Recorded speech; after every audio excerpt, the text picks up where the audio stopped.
to kind of transition this forward. And I've been asked, much to my sadness and chagrin, to let the questions kind of come from us because of our limited amount of time, and that's different from what I told y'all earlier when I thought we were going to get to ask the ladies. So I wanted to start by letting some of these new faces on the stage introduce themselves. We certainly know Tammy very well, and I think y'all have all come to love and adore her like we in leadership did. You've gotten to meet Kathleen and know that she is in a place where she's 11 years out and currently repartnered, and you and Charlie have not remarried, correct? No. We have made vows to each other. We've said our own vows, but for a variety of reasons, we see no real, at our age, to remarry. And I will tell you that after 20 plus, right at 20 years for me, I also walked down the aisle. So most people assume that I'm married because I also wear this beautiful ring, but I'm also repartnered. So for some of those same reasons, we made a commitment to each other, but some of the reasons that we decided not to remarry were financial reasons, because the tax law does not really encourage two working partners to combine their assets and give Uncle Sam a lot more money than you would have to give if you keep your assets separate.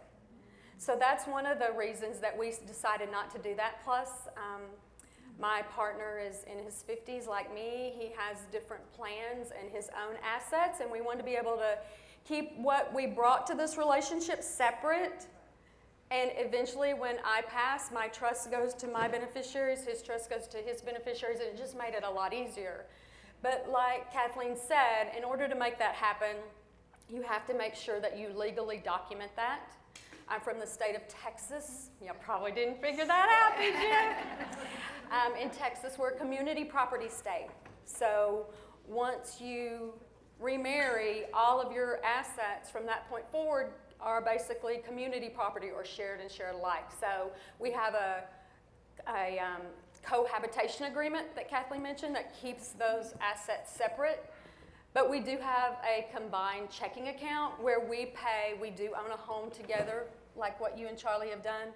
So we have a checking account where we pay those combined expenses. I would love to talk to you guys a little bit more about the conversations that we had, because one of the things I get asked about a lot is how you bring up money. And Kathleen talked to us about how important it is to bring up money. So I'd like to start our conversation with talking about that, but I'd like to first introduce you to Cindy and Laura. And Laura, y'all already know because she's got that fabulous display table out there. Did y'all see that? Oh, that's really cool. So Cindy, please introduce us to you and tell us a little bit about your history and why you love working with widows. Thank you, Joy. Can y'all hear me? I'm Cindy Price, and many of you in the Orlando Modern Widows Club know me as the money lady and someone who has sponsored a lot of the events. I was fortunate to sponsor the crowns that you're wearing today. So awesome. And in the back of your program is my contact information. I was introduced to the Modern Widows Club about 15 years ago, or right when it was starting out. As a certified financial planner for the past 27 years, I've helped a lot of folks through the journey. And there is a place in Orlando called the New Hope for Kids for grieving children, and that's where I met Carolyn and started doing some work, and she was starting the Modern Widows Club. And through the opportunity in my profession to help folks as their spouses are terminally ill, to make sure that everything is in order. That's where the passion came. I had several clients that I helped plan through that process, and I was there at the hospital with the husband, and they looking at me saying, "We did it all, right, Cindy? Didn't we? She's going to be fine." And so that's where the passion came. I'm not a widow. I've been married almost 25 years. Some of you I've shared with, my husband has survived 2 heart attacks. I really am compassionate for you and the opportunity to partner with the women here on the stage for assisting you through the Modern Widows Club. Thank you for bringing your wisdom to this panel. Thank We're happy to have you, and thank you for the support that you've done of the Orlando chapter. That's very wonderful. Laura. Okay, so good morning. I have a couple notes because I want to keep it kind of quick, but I have a different perspective.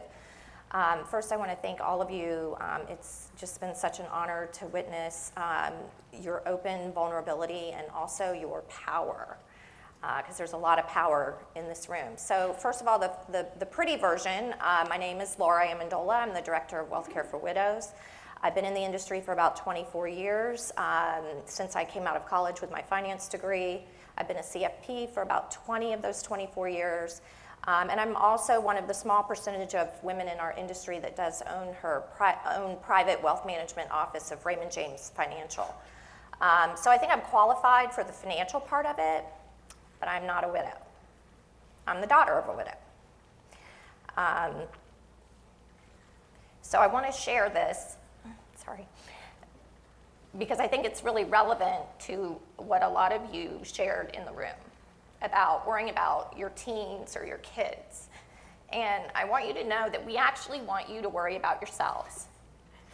We want you to focus on your renewal, because we don't know what we don't know. We don't know what we're going to miss. I mean, did I miss my dad at my wedding? Yeah, I did. Did I cry through my college graduation ceremony? Yeah, I did. But it's a different kind of pain. And what I want you to get from what I'm about to tell you is it's part of our journey that we're learning kindness and strength from you guys. So all you have to do is be there. We'll figure out the rest, because kids are really resilient. So my dad died in a car accident. I grew up in a small town, very community-oriented here in Florida. My dad was in the military. No, I'm okay. And he was first sergeant of artillery, and he was always my champion, probably like he did for his troops. Very loving father. He always showed up for people, and he served. I think that's where I get it from. He was my rock. And I'm going to share a little bit of my vulnerability here, because you guys have shared it with me. I'm an only child, and I was actually severely bullied when I was in middle school. And my dad was always there for me, and it was pretty severe. I mean, I woke up one time and they were cutting my hair. I locked myself in quite a few bathrooms. And I was refusing to go to school.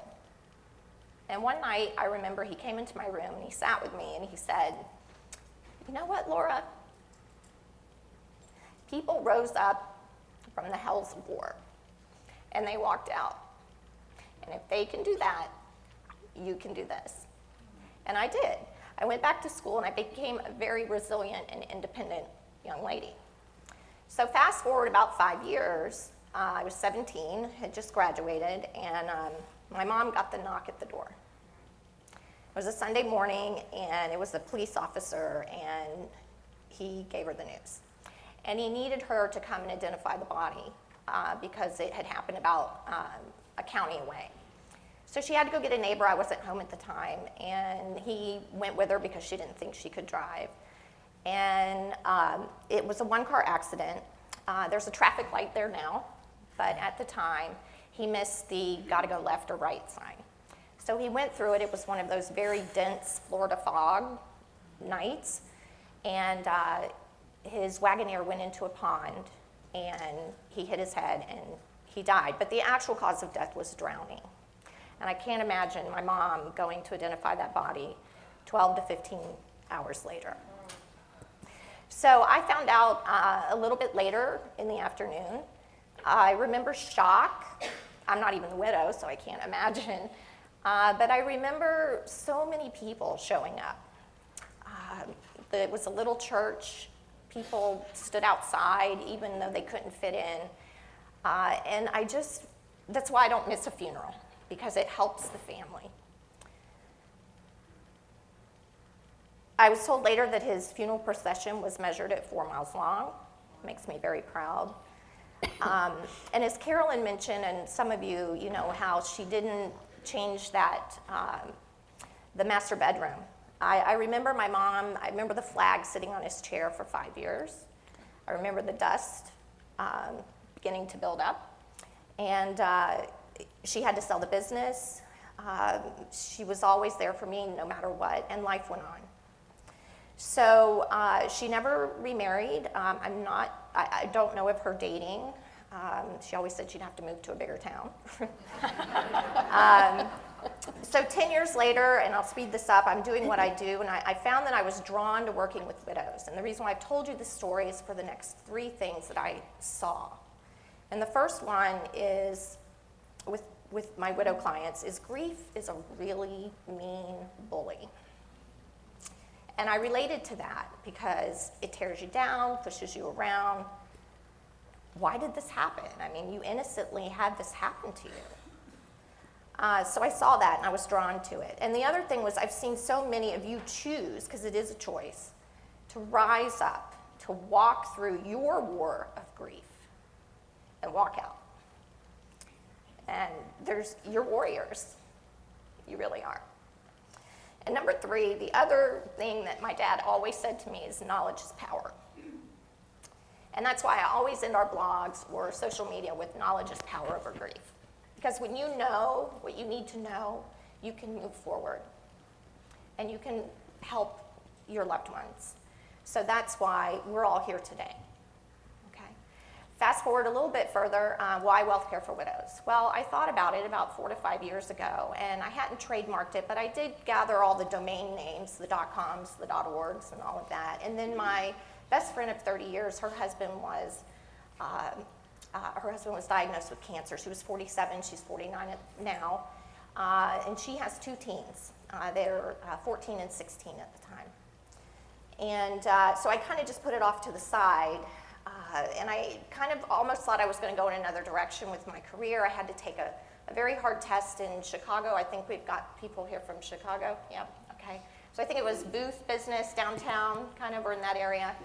And I took the test, and I remember coming out, and I really didn't feel too good about the test. I was like, ugh, well. And I came around the corner to go back to my hotel to get my bags for the airport, and this was kind of a residential street downtown. It was blocked off. There was really no one parked on the road. Everyone kind of had apartments and parked underneath. And when I rounded the corner, there was a tow truck, a flatbed tow truck. And on that truck was my dad's Wagoneer.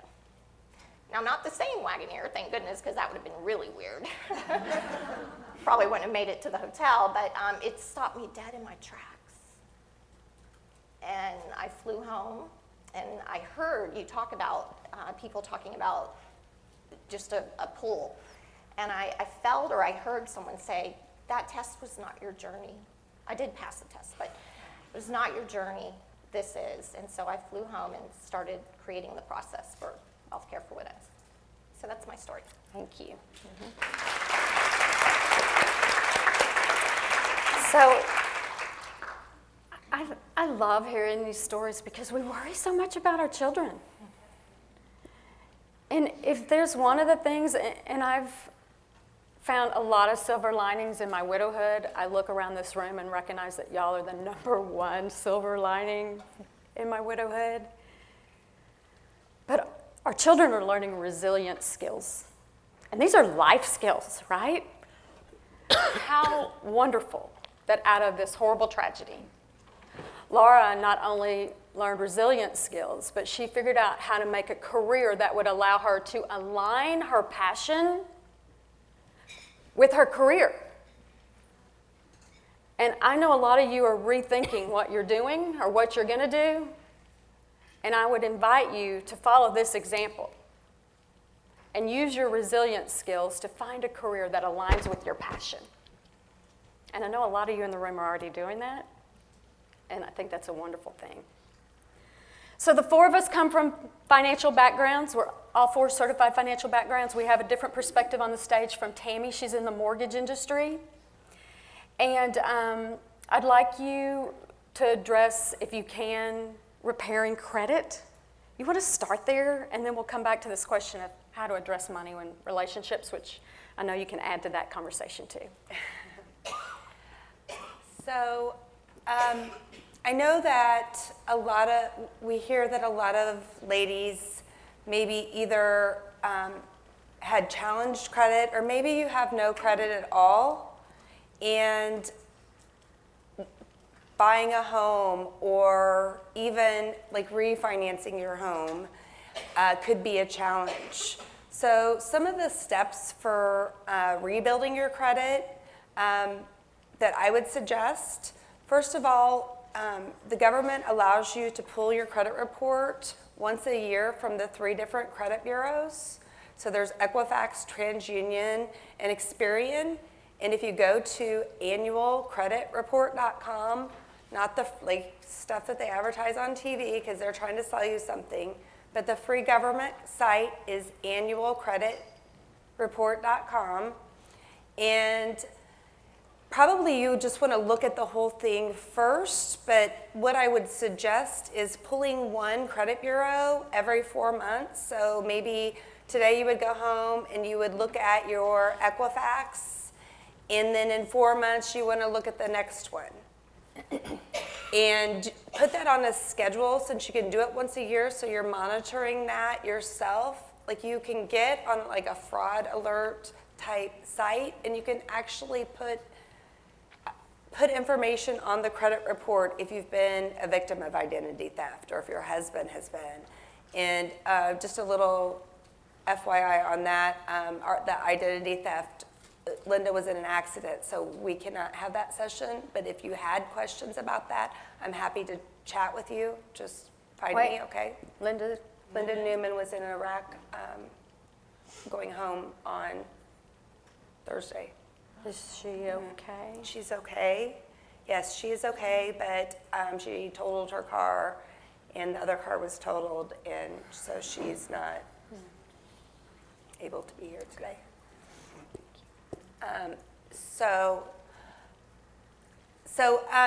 So the best way, so your credit report, I can send this information out, but your credit report is mostly based on how you manage your revolving credit. It's 35% of your credit score. And so just getting a small secured credit card, if you're not able to get one where you can have credit or you didn't have credit before, and keeping a very low balance, like 10 to 30%. 10% is optimal, 30% is where you want to be no more than in order to start building that credit and raising your credit score.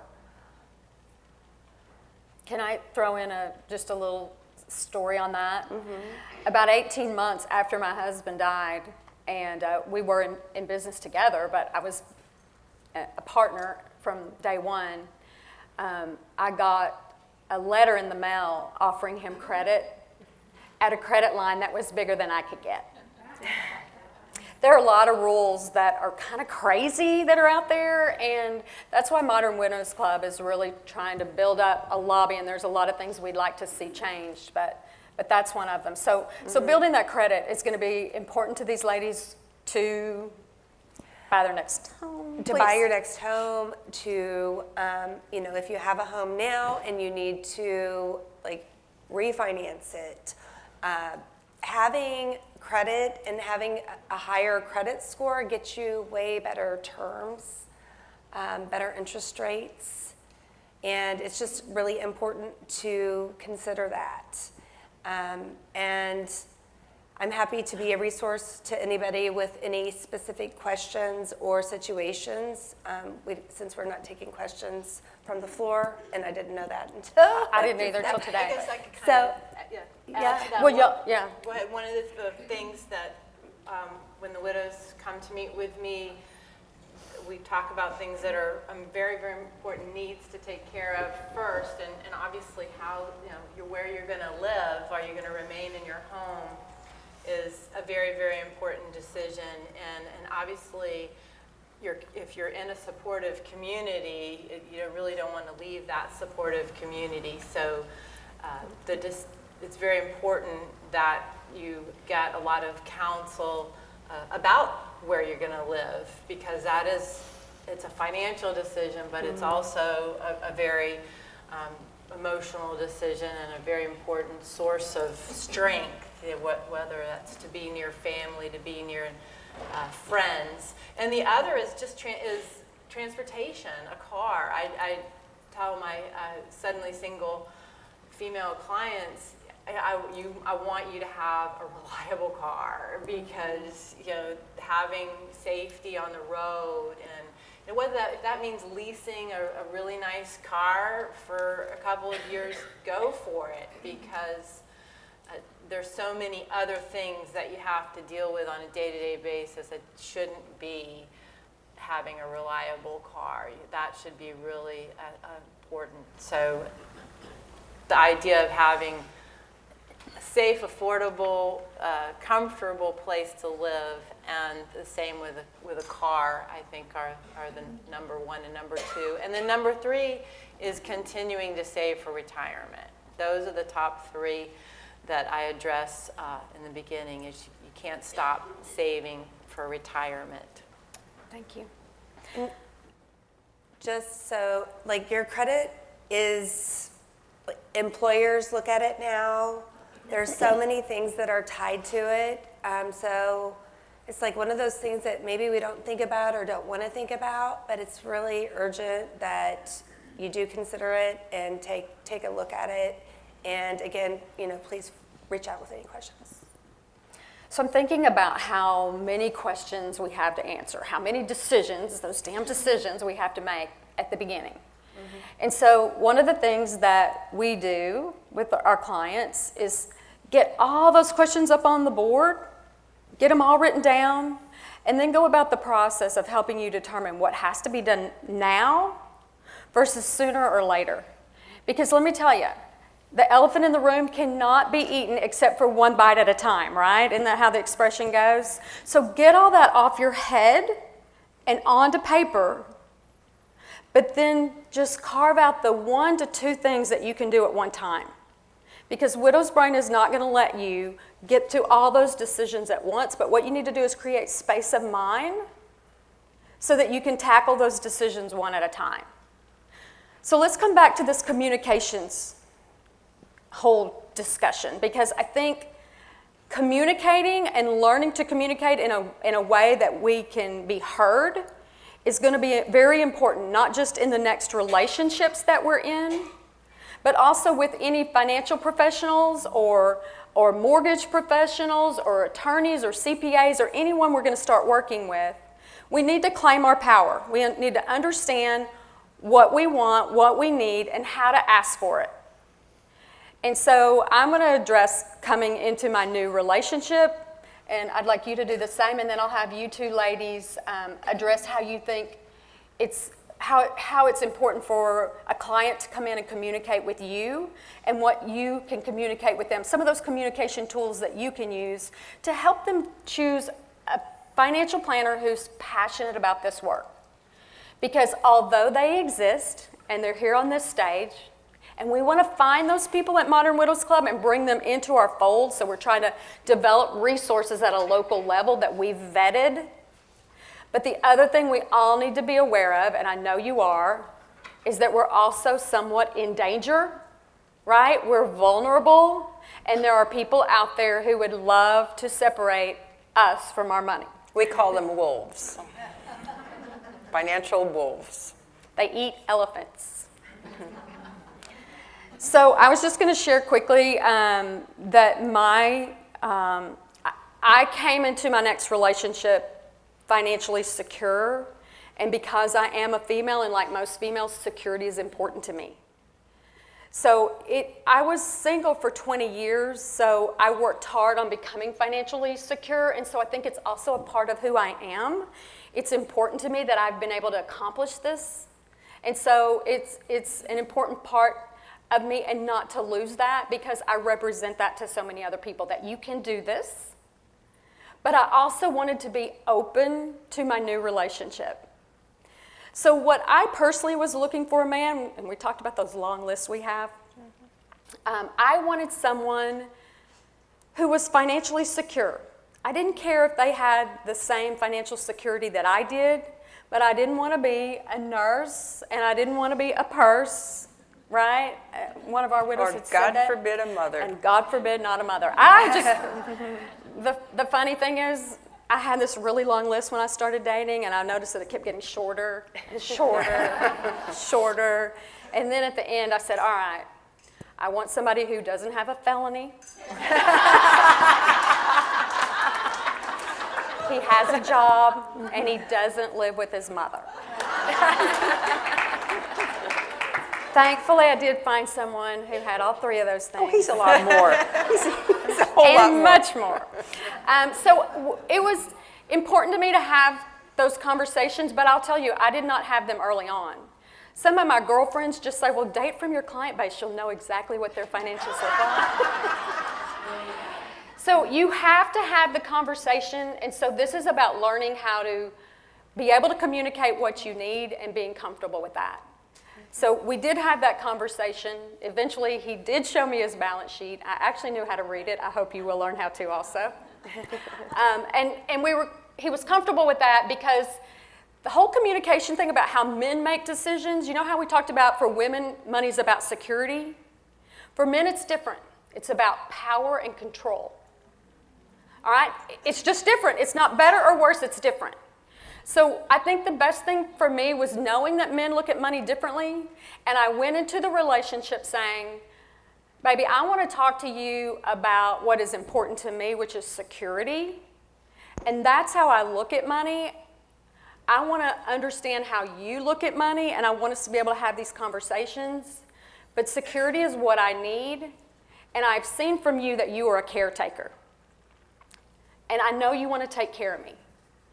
And I need to be able to take care of myself because what I've seen is that I'm not always going to have you in the picture to do that.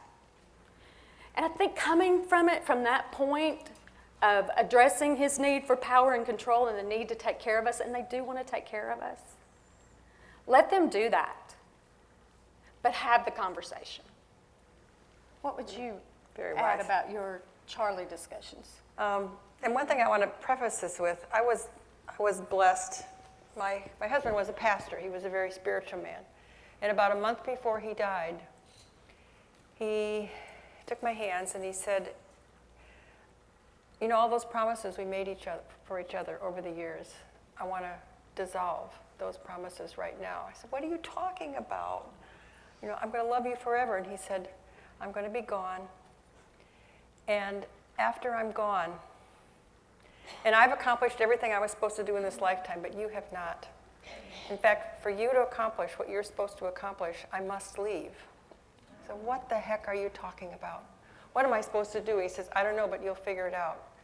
And it was this journey that I was to come on. But then he continued and he said, you are a loving person. In fact, it's more important for you to love even than it is for you to be loved. I don't want you to be alone.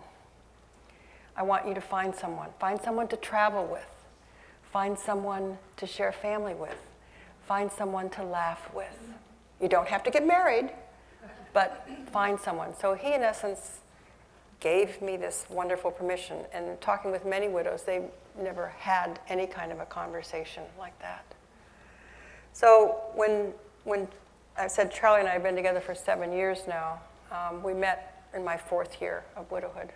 And I had had some experience before, met a lot of guys, and it was big. I would end the relationship because many of them wanted to get married, and I didn't. So when I first met Charlie, we went out on a date, we went on a bike ride, and it was kind of fun, and I thought, you know, I can't do this to this guy. I can't. I said, I don't really want to get married, so if you want to get married, we might as well just end this relationship before we even get things started. And he looked at me kind of funny and he said, I just want somebody to go on a nice bike ride with. He said, I got to let you know, I don't really live in Florida full time. I'm a snowbird. I'm going to be here for 3 months and I'm gone. I'm thinking, yes, great. 3 months he's gone. But by 3 months we had already become fond of each other. We went very, very slowly. All right, at the point when I sold the business and entered my Encore career, that gave me more flexibility to travel in tandem with him, to live one location in the summer, one location in the winter. And in working all of our legal documents out and things like that, and we had many conversations, and Charlie is a quiet man. In fact, he basically was a hermit before we got married. He could spend a whole week by himself just taking care of the garden, and he'd just be loving it. But he was open to the conversation. It was like, I'll show you mine, you show me yours. Financial statements. And he had never worked with a financial planner before. He is a very smartest man I've ever been with. He's a retired nuclear engineer brain. And he owned multiple properties and multiple investments. He worked, had a very, very good job during his working years. But he had never had any experience of working with a financial planner before. And he trusted me and said, I think you'll do best. Why don't we start? And he had accounts hither, and yon, and we began consolidating and combining and reinvesting and things like that. And I said, you want to get a second opinion on this? Do we want us to go? And he said, no, it'll just be what, and we would talk through, and we'd have conversations. And he's the kind of guy, and this is classic, can't really talk with him eye to eye so much. I'm much better off if I go for a walk with him and talk beside him, or in a car and talk beside him about things. So it's been a multi-year process, and we're at a very, very good place right now. But it's talking. A lot of times it's finding the right time to talk. And it's also about picking and choosing your battles. What's it really worth arguing about? Maybe because I'm in my 70s, there's things that are not. Or things that I really want to stand up for, like the house that we are in up north. We totally rebuilt that house because it was not acceptable before. But then there are smaller things that it's not worth arguing about. So thank you. I think that talking is so important, but I'm going to ask you to continue this conversation over lunch because I just got the hook from loving Cassie. So please, yes, continue the conversation, and thank you for caring.